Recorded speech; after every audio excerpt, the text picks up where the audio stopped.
नमस्कार विद्यार्थी मित्रांनो, तुमचं तुमच्या चॅनलमध्ये स्वागत आहे। या टॉपिकवरती मी परत एकदा व्हिडिओ बनवलेला आहे। बऱ्याच विद्यार्थी मित्रांचं म्हणणं असं होतं की आम्हाला एक सखोल माहिती द्या, एक चांगली माहिती आमच्यापर्यंत पोहोचवा।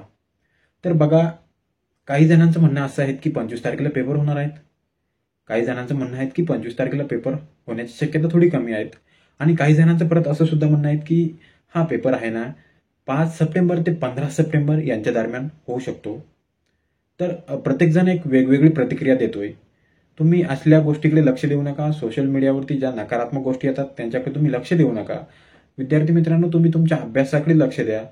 तुमचा अभ्यास परिपूर्ण तुम्ही करून ठेवा। मला तुम्हाला एवढं सांगायचं आहे की पेपर भलेही काही दिवस मागे हो किंवा काही दिवस पुढे हो, पेपर होणारच आहेत, परीक्षा होणारच आहेत आणि ती तुम्हाला द्यावी लागणारच आहेत। त्यामुळे तुम्ही तुमचा अभ्यास परिपूर्ण करून ठेवा। इतर गोष्टीकडे तुम्ही लक्ष देऊ नका। मित्रांनो, तुमच्यापैकी असे किती जण आहेत की त्यांनी IPPS ला सुद्धा फॉर्म भरलेला आहे आणि राज्यसेवेला पण फॉर्म भरलेला आहे? मी फक्त याच्यासाठीच म्हणतो की आपल्याला एक अंदाज बांधता येईल की विद्यार्थ्यांचं असं किती प्रमाण आहे की ते दोन्हीकडे सुद्धा त्यांनी फॉर्म भरलेला आहे। मित्रांनो, प्लीज नकारात्मक कमेंट करू नका, ज्यामुळे इतर विद्यार्थ्यांना त्यांचा मानसिक त्रास होईल। म्हणून एक चांगली कमेंट करा।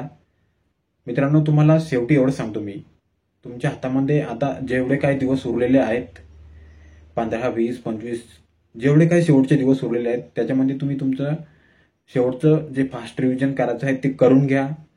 सोशल मीडियावरच्या नकारात्मक गोष्टीकडे लक्ष देऊ नका। तुम्ही तुमचा अभ्यास चांगल्या रीतीने करून घ्या।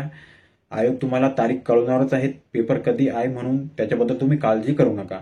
आणि तुम्ही या चॅनलवरती नवीनच असाल तर सबस्क्राईब करून घ्या। अशाच नवनवीन अपडेट तुम्हाला मिळत राहतील, नवीन नवीन माहिती तुम्हाला मिळत राहील।